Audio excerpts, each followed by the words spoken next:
एक छोटे से गांव में एक परिवार रहा करता है, जिस परिवार में माता पिता है और उनका एक लड़का है जिसका नाम राजन होता है। राजन के पिता के पास थोड़ी सी पुश्तैनी जमीन है जिस पर वह खेती बाड़ी किया करते हैं और उसी से उनका पालन पोषण किया करते हैं।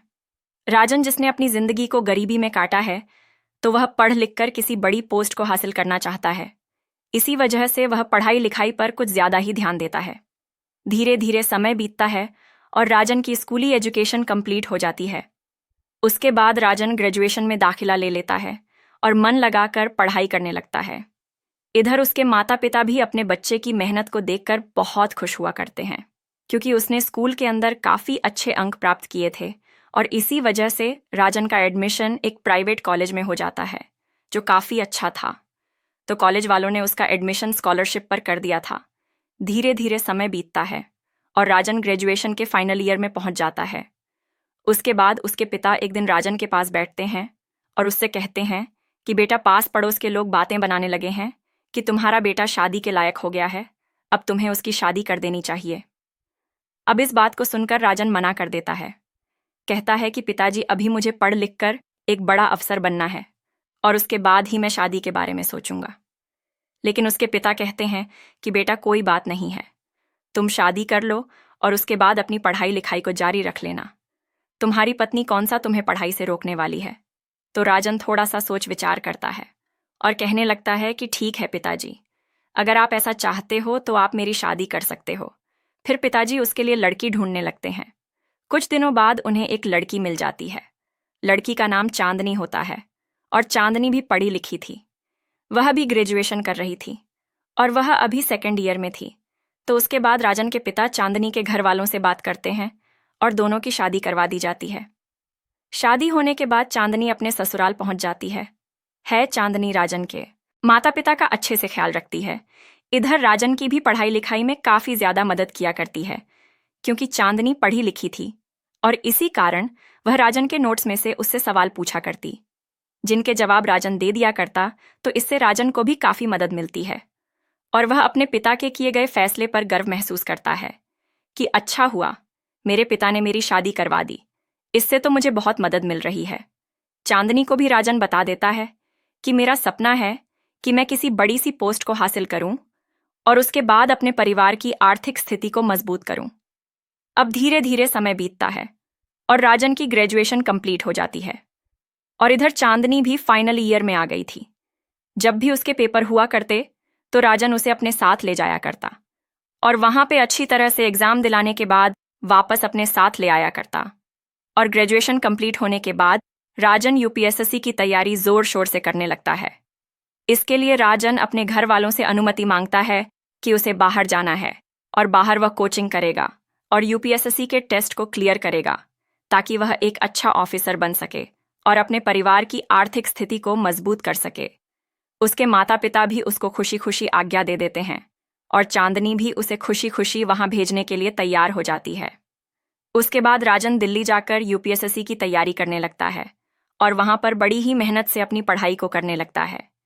धीरे धीरे समय बीतता है और राजन यूपीएसएससी के टेस्ट को क्लियर कर लेता है और एक एसपी बन जाता है। इस बात की खुशी जैसे ही वह अपने घर वालों को बताता है, तो उसके सभी घर वाले इस बात की बहुत ही खुशी मनाते हैं और सबसे ज्यादा खुशी राजन की पत्नी को होती है। उसके बाद राजन ट्रेनिंग से कुछ दिनों पहले अपने घर जाने की सोचता है और वहां पर अपने परिवार वालों के साथ अच्छा समय व्यतीत करता है। अब समय आ गया था ट्रेनिंग का, तो राजन ट्रेनिंग पर जाता है। पूरे परिवार वाले उसको हंसी खुशी विदा करते हैं और राजन वहां पर रहकर अपनी ट्रेनिंग को कंप्लीट करता है। उसके बाद उसकी पोस्टिंग किसी दूसरे डिस्ट्रिक्ट में हो जाती है। वहां जाने के बाद राजन अपना कार्यभार संभालता है और उसके बाद अपनी पूरी फैमिली को भी वहीं पर बुला लेता है और वहीं पर उनके साथ रहने लगता है। अब राजन अपनी ड्यूटी करता है, तो ड्यूटी के लिए अक्सर उसे 2-2, 3-3 दिन तक घर से बाहर रहना पड़ता है और यह बात चांदनी को रास नहीं आती। वह अपने पति के बारे में गलत तरह से विचारधाराएं रखने लगती है और सोचती है कि मेरा पति किसी और लड़की के साथ अवैध प्रेम प्रसंगों में है और इसी वजह से मेरे घर नहीं आता। अब इस बात को जैसे ही वह राजन को बताती है, तो राजन उसे समझाता है कि चांदनी, ऐसी कोई बात नहीं है, हमारा काम ही ऐसा होता है। इस काम के लिए हमें 2-2 दिन तक घर से बाहर रहना पड़ता है। मैं एक जिम्मेदार ऑफिसर हूँ और मुझे काफ़ी सारी जिम्मेदारियां निभानी पड़ती हैं, तो इसी वजह से मैं घर नहीं आ पाता हूँ।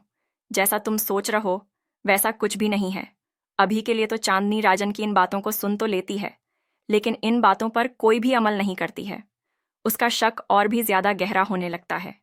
इसी शक के चलते जब भी राजन कभी घर पर आया करता तो उसकी पत्नी उससे लड़ाई कर दिया करती, और यह लड़ाई कुछ ज्यादा ही बढ़ने लगती है। कुछ समय बाद लड़ाई इतनी बढ़ जाती है कि चांदनी रोट कर अपने मायके चली जाती है। राजन ने कई बार उसे समझाने की कोशिश की थी, लेकिन समझाने के बावजूद भी चांदनी ने ऐसा किया था जो राजन को नागवार था, क्योंकि राजन कभी भी ऐसा नहीं चाहता था कि उसकी पत्नी, जो उससे बहुत प्यार करती है, वह उससे रोट कर अपने मायके जाए, और ऐसा ही उसकी पत्नी ने कर दिया था।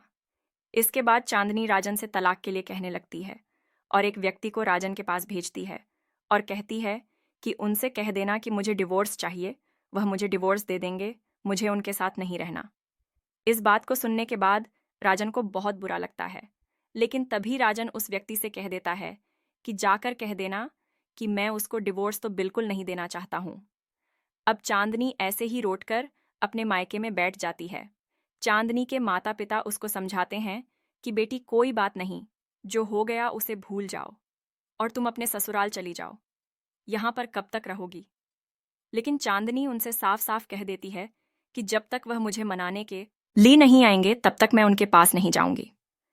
इधर राजन अपनी ड्यूटी को ईमानदारी और मेहनत के साथ किया करता है और ड्यूटी के सिलसिले में अक्सर बिजी रहा करता है। बार बार उसको अपनी पत्नी का ख्याल तो आता है, लेकिन उसके दिमाग पर वह बात हावी हो जाती है कि उसकी पत्नी ने ऐसा इल्जाम उसके ऊपर लगाया था जिस चीज के बारे में वह सोच भी नहीं सकता था। धीरे धीरे समय बीता। अब इन बातों को 3 साल बीत जाते हैं। 3 साल बाद एसपी साहब की एक जिले में इलेक्शन के दौरान ड्यूटी लगी हुई थी, और ड्यूटी के दौरान उन्हें अक्सर पैकिंग वाला खाना खाना पड़ता था। अब इस खाने को खा खाकर वो परेशान हो गए थे, तो वह अपने ड्राइवर से कहते हैं कि ड्राइवर, यहाँ पर कोई ऐसा होटल हो जिसमें अच्छा सा खाना मिलता हो, तो हमें आज होटल पर खाना खाना है। तो ड्राइवर एसपी साहब से बोल देता है कि हाँ साहब, एक होटल है मेरी निगाह में जहाँ पर बहुत ही अच्छा खाना मिला करता है। इसके बाद वह ड्राइवर एसपी साहब को लेकर उस होटल पर पहुंच जाता है। वहां जाने के बाद एसपी साहब अपनी टेबल पर बैठ जाते हैं और दाल रोटी का ऑर्डर कर देते हैं। थोड़ी देर बाद एक महिला वेटर उनके लिए खाना लेकर आई थी, और जैसे ही वह महिला वेटर खाना लेकर उस टेबल पर पहुंचती है और एसपी साहब की तरफ देखती है तो उसकी आंखों से आंसू टपकने लगते हैं। इधर एसपी साहब जैसे ही उस महिला वेटर को देखते हैं तो वह भी हैरान भौचक्के से खड़े रह जाते हैं, क्योंकि सामने जो महिला खड़ी हुई थी वह कोई और नहीं बल्कि उनकी वही पत्नी थी जो 3 साल से रोट कर मायके में बैठी हुई थी। इतनी ही देर में पत्नी, जो फिलहाल वेटर का काम कर रही थी, वह उनके खाने को टेबल पर रखती है और भागकर होटल के अंदर चली जाती है। इसके बाद एसपी साहब अपने टेबल से खड़े होते हैं, और जैसे ही वह खड़े होते हैं तो उनके साथ जो व्यक्ति आए हुए थे वह हरकत में आते हैं और होटल के मालिक के पास पहुंचने लगते हैं।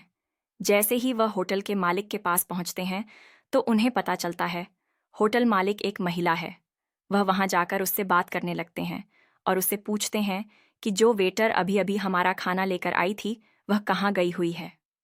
तो वह एसपी साहब को बता देती है कि साहब, पीछे एक रेस्ट रूम है और उसी के अंदर वह महिला वेटर गई हुई है। इसके बाद एसपी साहब वहां पर जाने लगते हैं, और इस बात को देखकर होटल की मालकिन भी असमंजस में पड़ जाती है कि इस लड़की ने ऐसा क्या कर दिया जो इतने बड़े साहब इसके बारे में पूछ रहे हैं। वह थोड़ा सा डर गई थी, लेकिन तभी एसपी साहब उस रेस्ट रूम के अंदर पहुंच जाते हैं। वहां जाकर देखते हैं तो उनकी पत्नी एक कोने में बैठकर रो रही थी। उसके बाद एसपी साहब पास जाते हैं और उससे रोने का कारण पूछने लगते हैं। अब जैसे ही चांदनी देखती है कि उसका पति वहां पर आ गया है और कोई भी यहाँ पर नहीं है, तो वह साहब के गले लग जाती है। कहने लगती है कि मुझे माफ कर दीजिए, मुझसे बहुत बड़ी गलती हो गई। इसके बाद एसपी साहब पहले तो उसे चुप कराते हैं और उससे पूछने लगते हैं कि चांदनी, आखिर ऐसा क्या हुआ जो तुम्हें यहाँ पर वेटर का काम करना पड़ता है। उसके बाद चांदनी अपने बारे में बताने लगती है। कहती है कि मैं आपसे रोट कर अपने मायके में रहा करती थी, और जब तक मेरे माता पिता मेरे साथ थे तब तक मुझे कुछ भी परेशानी नहीं थी। लेकिन अचानक से एक दिन एक हादसे में मेरे माता पिता की मौत हो गई, और उसके बाद घर भैया भाभी का हो गया। मेरी भाभी बात बात पर मुझे ताना मार दिया करती थी और इन्हीं तानों से परेशान होकर मैं अपने साथ पढ़ने वाली एक लड़की के साथ यहाँ पर आ गई। वह भी यहीं पर वेटर का काम किया करती है। तो मैंने भी उससे कहा कि मुझे भी काम दिला दो, तो उसने मुझे इस होटल में काम दिला दिया। इस होटल के अंदर ज़्यादातर महिला वेटर ही काम करती है और इस होटल की मालकिन भी एक महिला है। तो इसी वजह से मैंने यहाँ पर काम करना उचित समझा और यहाँ पर काम करके अपना गुजारा किया करती हूँ। अब इस बात को सुनने के बाद एसपी साहब को भी यह बात बड़ी बुरी लगती है और वह उससे कहने लगते हैं कि तुम्हारे शक की वजह से आज तुम्हारी यह हालत हो गई। अगर तुम मुझ पर शक नहीं करती तो हम लोगों की ज़िंदगी बड़ी अच्छी तरह से व्यतीत होती। इसके बाद चांदनी एक बार फिर से एसपी साहब से माफ़ी मांगती है और राजन भी चांदनी को माफ़ कर देता है। माफ़ करने के बाद उस रेस्ट रूम से राजन चांदनी को लेकर अपने साथ निकलने लगता है। अब जैसे ही वह निकल रहे थे तो होटल की मालकिन पूछने लगती है कि साहब, आप हमारी वेटर को कहाँ ले जा रहे हो? तो राजन सभी लोगों के सामने इस पूरी कहानी को बताता है कि यह कोई और नहीं, मेरी पत्नी है। ये मुझसे रोट कर चली गई थी। आज 3 साल बाद मुझे यहाँ पर काम करती हुई मिली है। अब मैं इसे अपने साथ ले जा रहा हूँ। इस बात को सुनने के बाद सभी लोगों को शांति मिलती है, क्योंकि जब एसपी साहब उस लड़की के पीछे पीछे उस कमरे में गए थे तो लोग तरह तरह की बातें एसपी साहब के बारे में सोच रहे थे। जो लोग एसपी साहब के साथ आए थे वह उनके कैरेक्टर पर उंगली उठा रहे थे, सोच रहे थे कि हमारे एसपी साहब किस तरह के हो गए हैं। एक महिला वेटर के पीछे पीछे उस कमरे के अंदर चले गए, लेकिन बाहर आने के बाद जैसे ही उनको यह बात पता चलती है तो एसपी साहब के लिए उनका सम्मान और भी ज्यादा बढ़ जाता है। इसके बाद एसपी साहब अपनी पत्नी को अपने साथ गाड़ी में बैठा है और गाड़ी में बैठाने के बाद सीधा घर ले जाते हैं। अब घर के दरवाजे पर जैसे ही चांदनी पहुंचती है तो वहां पर राजन के माता पिता चांदनी को देखते हैं और देखते ही बहुत ज्यादा खुश हो जाते हैं, क्योंकि वह भी चांदनी से बहुत ज्यादा प्यार किया करते थे, क्योंकि चांदनी उनका अच्छी तरह से देखभाल किया करती थी। और जब चांदनी रोड कर अपने मायके में बैठ गई थी तो राजन के माता पिता ने कई बार उसको मनाने के लिए राजन से कहा था, लेकिन राजन ने उन लोगों से मना कर दिया था। कहा था कि वह अपने आप रोड कर गई है और अपने आप ही वापस आएगी, तभी वह इस घर में रह पाएगी। उसके बाद चांदनी जाकर अपने सास ससुर के पैर छूती है और उनसे आशीर्वाद लेती है और अपनी सास के गले लिपट लिपट कर रोने लगती है। कहती है कि माँ जी, मुझसे बहुत बड़ी गलती हो गई, मुझे माफ़ कर देना। इसके बाद उसके सास ससुर उसको आशीर्वाद देते हैं और कहते हैं कि बेटी, जो तुमने किया था वह तुम्हें नहीं करना चाहिए था। अब चांदनी, राजन और उसके माता पिता में हंसी खुशी रहा करती है। अब राजन एक एक महीने तक घर नहीं आता है, ड्यूटी करता रहता है, लेकिन चांदनी तनिक भी इस बात के लिए उससे लड़ाई नहीं किया करती है। परिवार हंसी खुशी रहता है और कुछ दिनों बाद राजन के घर में एक नया मेहमान आता है। एक लड़का चांदनी को हुआ था।